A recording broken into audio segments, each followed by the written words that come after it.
ఇది ఎఫ్ఐఎస్డి integration. Transaction కూడా ఏంటి చెప్తారా సార్ నాకు? ఏమండి? వివో వికే ఎఫ్ఐఎస్డి ఇంటిగ్రేషన్ ఎప్పటికీ మర్చిపోకూడదు మేడం. వికే ఓయ్ ఓయ్ ఎఫ్ఐఎస్డి నిద్రలో లేచి అడిగినా చెప్పాలి. ఆ 4 ఎంట్రీస్ ఒకసారి చెప్పండి. సేల్స్ ఆర్డర్ ఎంట్రీ ఉందా? లేదు. నో పోస్ట్ గూడ్స్ ఎంట్రీ ఏంటండి? Cost of goods to Inventory. Inventory. Billing document customer account debit to sales revenue. తర్వాత release to the billing document payment bank account customer account. 4 entries mind లో అలా ఉండిపోవాలి.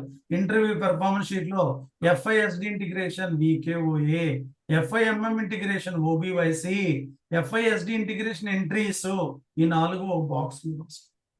ఇంటర్వ్యూలు అడిగితే మొత్తం మీ ఎదురుగుండా ఉంటుంది కదా మేడం. అర్థమవుతుందా లాజిక్? శశి మేడం,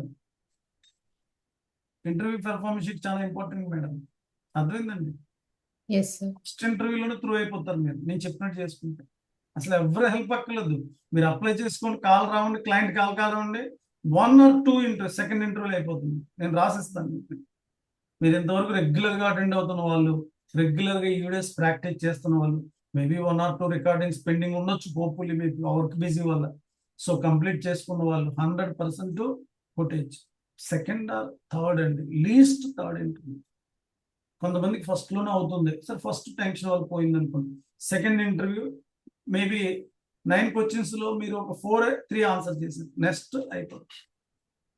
ఇంటర్వ్యూకి సెపరేట్ గా ప్రిపేర్ అవ్వాల్సిన అవసరం లేదు. ఇంటర్వ్యూ పెర్ఫార్మెన్స్ షీట్ చేసుకోమని చెప్పాను. మరి మీరు ఎంతవరకు చేశారు ఏంటనేది